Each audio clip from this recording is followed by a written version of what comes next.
안녕하세요. 크리스천 영성학교로 양한신 목사입니다. 그래서 오늘은 진짜 교회, 짝퉁교회라는 제목으로 한번 생각해 보도록 하겠습니다. 저의 칼럼을 못마땅하게 여기는 사람들이 공통적으로 내뱉는 말이 있어요.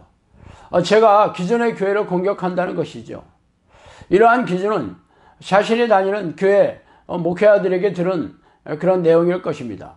이단들의 특징이 기존 교회를 공격한다고 말이죠. 물론 그럴 수도 있습니다.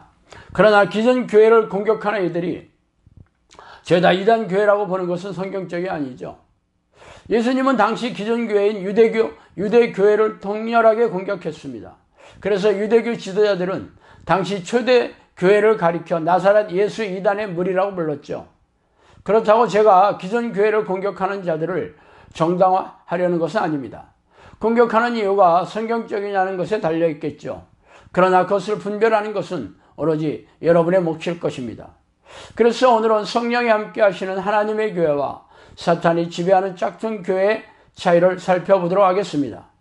그렇다면 먼저 교단 명칭이 붙어 있으며 십자가가 세워져 있는 종교 건물은 죄다 하나님이 인정하시는 정통적인 교회인가요? 보통의 교인들은 그렇다는데 이의를 제기하지 않을 것입니다. 그러나 교단을 세우는 것은 어렵지 않습니다. 제가 특정한 교단 소속은 아니지만 신대원은 이름만 대면 누구나 알 수 있는 학교를 졸업했으며 목사 안수도 수천 명이 안수받은 기관에서 받았습니다. 그러나 지금은 특정한 교단 소속으로 사역을 하고 있지 않습니다. 그래서 사람들은 영성학교가 교단이 없으니 이단일지 모른다고 말하고 있죠. 그러나 제가 독자적으로 장로교나 다른 큰 교단 간판을 세우고 적당한 커리큘럼을 이수한 뒤에 목사 안수를 주는 총회 신학을 시작할 수 있습니다. 장로를 비롯한 교단 이름으로 특정 교파를 세우는 것은 기존 교파의 지도자들의 허락이 필요 없죠. 그래서 이단들은 죄다 정통 교단의 문패를 붙이고 있지 않습니까? 그런데 제가 특정 교단의 소속에 문패가 없다고 이단 운운하는 것은 기가 막히는 일이죠. 그렇다면 다시 성경으로 돌아가서 교회라는 명칭이 죄다 성령이 동행하시는 교회였습니까? 아닙니다. 교회라는 단어는 헬라어로 에클레시아라는 단어입니다. 근데 이 단어는 종교적인 의미를 부여하지 않아요. 특히 특정한 사람들의 무리나 공동체를 뜻하는 단어이죠. 그런데 이 에클레시아라는 단어가 교회라고 번역되면서 성경적인 교회로 둔갑을 하게 된 것입니다. 눈이 이렇게 아프지? 그러나 원어 성경에는 에클레시아를 죄다 교회라고 번역하지 않았습니다. 만일 데메드리오와 그와 함께 있는 직공들이 누구에게 고발할 것이 있으면 재판할 날도 있고 총독들도 있으니 피차 고소할 것이요. 만일 그 외에 무엇을 원하면 정식으로 민회에서 결정할지라. 오늘 아무 까닭도 없는 이 일에 우리가 소요 사건으로 책망받을 위험도 있고 우리는 이 불법 집회에 관하여 보고할 자료가 없다 하고 이에 그 모임을 흩어지게 하느라. 사도행전 19장 38절에 41절 말씀입니다. 위의 구절에서 민회나 모임, 무리로 번역된 단어가 바로 에클레시아라는 그러한 말이에요. 그러나 당연히 교회라고 번역되지 않았겠죠. 왜냐하면 이들은 예수님을 믿지 않는 이교도들이었기 때문입니다. 그러므로 교회라는 단어는 헬라어 원문을 번역한 사람들이 붙인 명칭일 뿐이에요. 그러므로 모든 에클레시아가 성경적인 교회라고 말하는 것이 얼마나 웃기는 말입니까? 그러나 여러분이 저의 주장을 받아들일 턱이 없죠. 그래서 예수님이 말씀하시는 성경적인 이 에클레시아를 찾아봅시다. 또 내가 너에게 이르노니 너는 베드로라. 내가 이 반석 위에 내 교회를 세우리니 음부의 권세가 이기지 못하리라. 마태복음 16장 18절 말씀입니다. 나는 이제 너희를 위하여 받는 괴로움을 기뻐하고 그리스도의 남은 고난을 그의 몸된 교회를 위하여 내 육체에 세우느라. 골로새서 1장 24절 말씀이에요. 예수님이 말씀하시는 성경적인 교회는 그냥 교회가 아니라 예수님의 몸으로 인정되는 교회입니다. 그러므로 여러분이 다니는 교회가 예수님의 영이자 성령이 동행하시는 증거와 변화, 능력과 열매가 있는 교회입니까?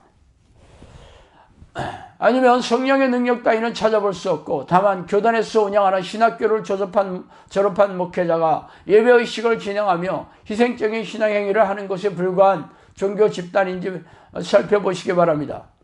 예수님의 몸된 교회는 성부 하나님의 영이자 예수 그리스도의 영이자 성령이 함께한 증거가 확연하게 나타나는 교회여야 하는 게 당연하지 않겠습니까?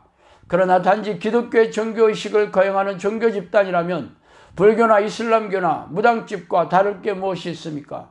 그래도 자신의 교회에서 예배의식을 드리고 성경 말씀을 가르치는 증거가 있기에 예수님의 몸된 교회인 게 틀림없다고요? 그래서 성경에서 말하는 예배와 말씀 사역을 살펴봅시다.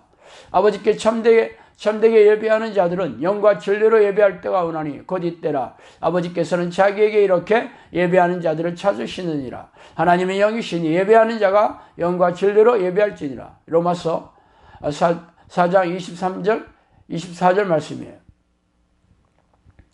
그러므로 형제들아 내가 하나님의 모든 자비하심으로 너희를 권하노니 너희 몸을 하나님이 기뻐하시는 거룩한 산제물로 드리라. 이는 너희가 드릴 영적 예배니라. 로마서 12장 1절 말씀입니다. 먼저 위의 구절에서 예수님은 수가성 여인에게 유대인이 주장하는 예루살렘 성전이든지 사마리아인이 주장하는 그리심살이든지 간에 장소가 중요하지 않으며 영혼을 다하고 진리로 드리는 예배자의 태도가 중요하다고 하셨으며 사도 바울은 특정한 건물에서 드려지는 예배의식이 예배가 아니라 일상의 삶에서 하나님이 기뻐하시는 살아있는 제물이 되어서 살아가는 게 진정한 예배. 이 예배는 제사라는 뜻의 헬라어 라트 레이아를 번역한 말이에요. 그러나 우리네 교회에서는 사람들이 관행적으로 만들어낸 종교의식에 참석하는 것만으로 예배를 잘 드리고 있다고 착각하고 있으니 기가 막히는 말입니다. 하나님이 바울의 손으로 놀라운 능력을 행하시게 하시니 심지어 사람들이 바울의 몸에서 손수건이나 앞치마를 가져다가 병든 사람에게 얹으면 그 병이 떠나고 악귀도 나가더라.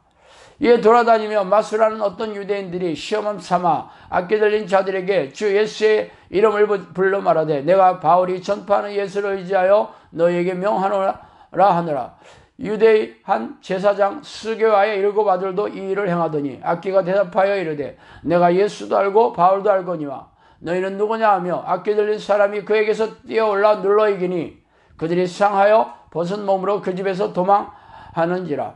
에베소에 사는 유대인과 헬라인들이 다 이 일을 알고 두려워하며 주 예수의 이름을 높이고 믿은 사람이 많이 와서 자복하여 행한 일을 알리며 또 마술을 행하던 많은 사람이 그 책을 모아가지고 와서 모든 사람 앞에서 불사르니 그 책값을 계산한 즉 은 5만이나 되더라. 이와 같이 주의 말씀이 힘이 있어 흥왕하여 세력을 얻으니라. 사도행전 19장 11절에서 20절 말씀이에요. 그래도 이 시대는 성경이 완성된 시대이므로 자신의 교회에서 성경을 열심히 공부하는 말씀사에게 힘쓰고 있으니 하나님의 교회일 것이 틀림없다고 믿는 사람들도 적지 않을 것입니다. 그래서 위의 구절을 살펴봅시다. 위 사건의 결론은 하나님의 말씀이 힘이 있어 흥왕하여 세력을 얻고 있다고 말하고 있죠.